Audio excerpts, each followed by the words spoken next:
Evening student, स्वागत है आपका आपके अपने यूट्यूब चैनल स्टडी विद सुमन स्वामी पर। आपको मैं करवा रही हूँ BA first year first semester MDC student special class. और हमारी ये टॉपिक चल रहा था पावर्टी वाला, यूनिट फर्स्ट और थर्ड के अंदर जो सोशल प्रॉब्लम है वो हम कर रहे थे।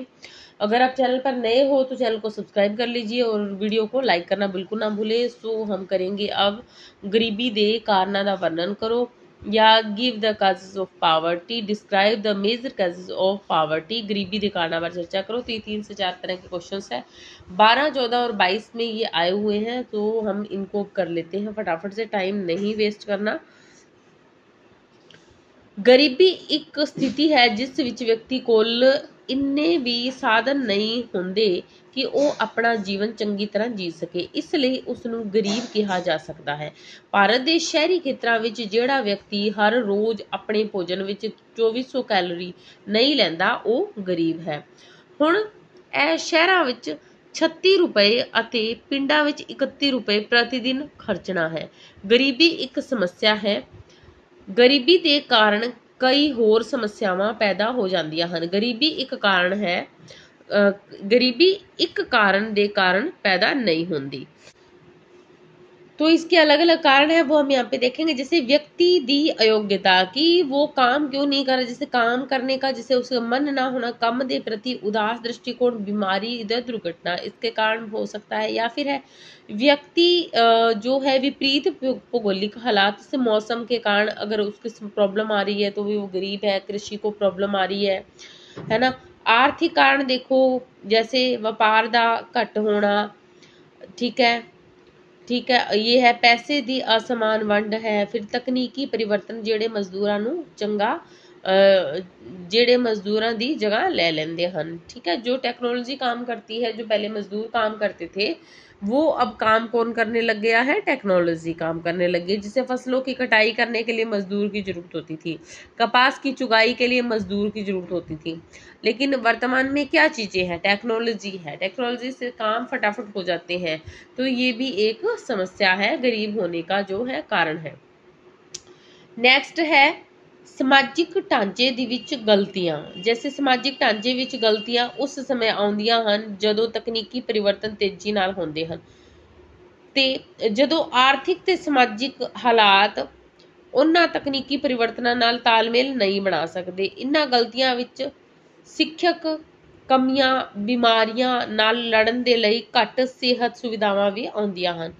घरां विच कमियां, पति पत्नी का कम उत्ते जाना, बच्चों के समाजीकरण के लिए घट समा देना, जवानां दा कम ना कर सकना, ये सारे क्या है, गरीबी के कारण है। फिर है लड़ाई। जैसे अब देखो लड़ाई के अंदर क्या है कि लड़ाई विच सब तो मजबूर ते ताकतवर मर जाते हैं। कुछ कम जोगे नहीं रहते ते औरतां विधवा हो जांदियां हन ते महंगाई जीवन के पद्धर नूं प्रभावित करती है। जिथे तक साडे देश का प्रश्न है, उपर दिते गए कारणों विचों कुछ इत्थे भी लागू होंदे हन, परंतु हरेक समाज विच वख-वख हालातां दे कारण असीं इस दे कारणों नूं व्यक्तिगत, राजनीतिक, आर्थिक, समाजिक ते जैविक कारणों विच वंड सकते हैं। तो पहला है जी व्यक्तिगत कारण। व्यक्तिगत कारण किहड़े-किहड़े हैगे ने जिहड़े गरीबी नूं प्रभावित करदे ने। तो पहला है पर्सनल फैक्टर।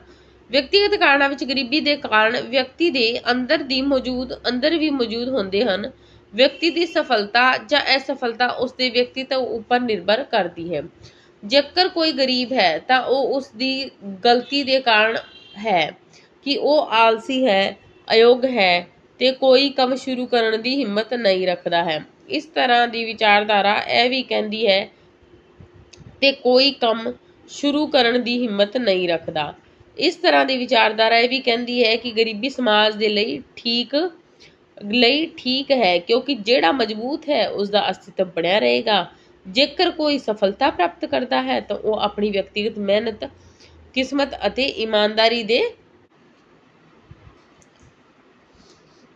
प्राप्त करता है। जेकर वह असफल होता है तो वह अपनियां गलत आदतों के कारण इस दे ही ਇਸ ਦੇ ਨਾਲ ਹੀ ਇਹ ਵੀ ਕਿਹਾ ਜਾਂਦਾ ਹੈ ਕਿ ਕਿਸੇ शारीरिक घाट बीमारी ਜਾਂ पैतृक कमी के कारण भी गरीब रह सकता है। तो ये सारे की है व्यक्तिगत कारण। फिर है सामाजिक कारण। सामाजिक कारण के अंदर सामाजिक संस्थावां है, संयुक्त परिवार व्यवस्था है, जैसे परिवार संयुक्त है वो कोई काम नहीं करने दे रहा है या मजबूरी हो रही है। संस्थाएं हैं जैसे तकनीकी सिक्ख्या की कमी है, ज़्यादा लंबी बेरोजगारी के घट रोजगार नूं बेरोजगारी के कारण बन सकते हैं।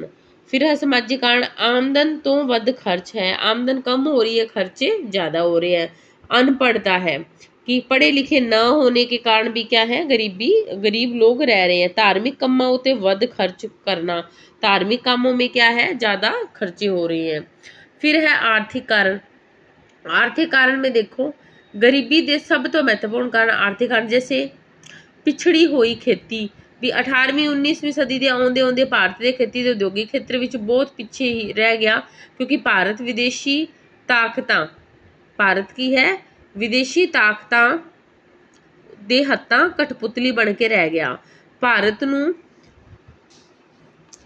नूं अंग्रेज़ां ने कच्चे माल अते बने हुए माल नूं बेचण लई एक मंडी दे रूप विच इस्तेमाल किया।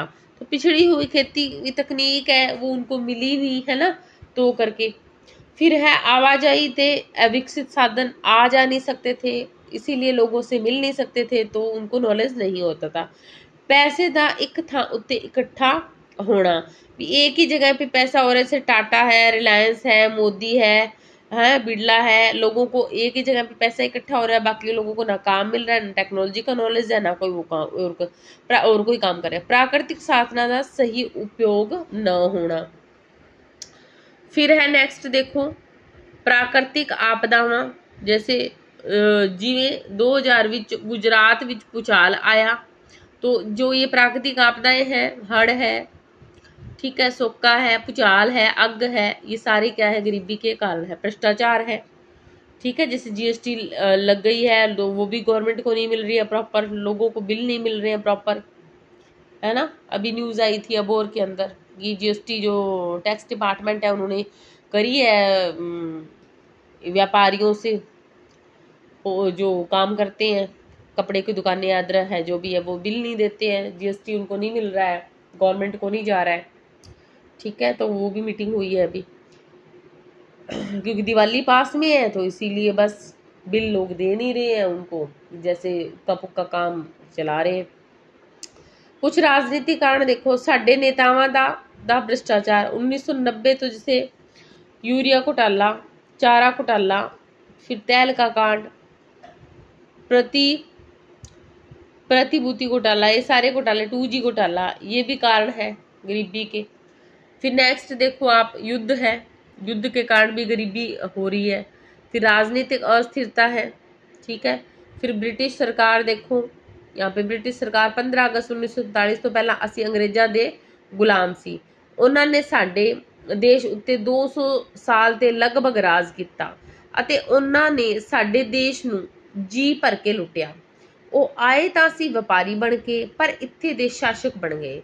वो इत्थे कच्चा माल सस्ते रेटां विच इंग्लैंड ले जांदे सन ते बनिया होया माल साडे देश विच महंगे रेटां उत्ते वेचदे हन। साडे देश का पैसा सेना चांदी सोना चांदी हीरे जवाहरात आदि उन्होंने अपने देश विच भेज दिते।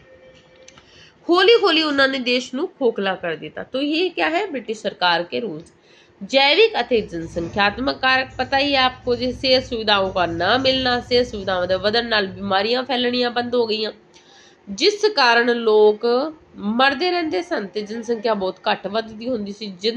ज़्यादा जनसंख्या के कारण परिवार या देश के विकास लिए ज़्यादा पैसे की जरूरत है, पर कमाई ज़्यादा वधी नहीं है, तो ये भी एक कारण है। तो स्टूडेंट ये हमारा आज का हो गया टॉपिक कंप्लीट।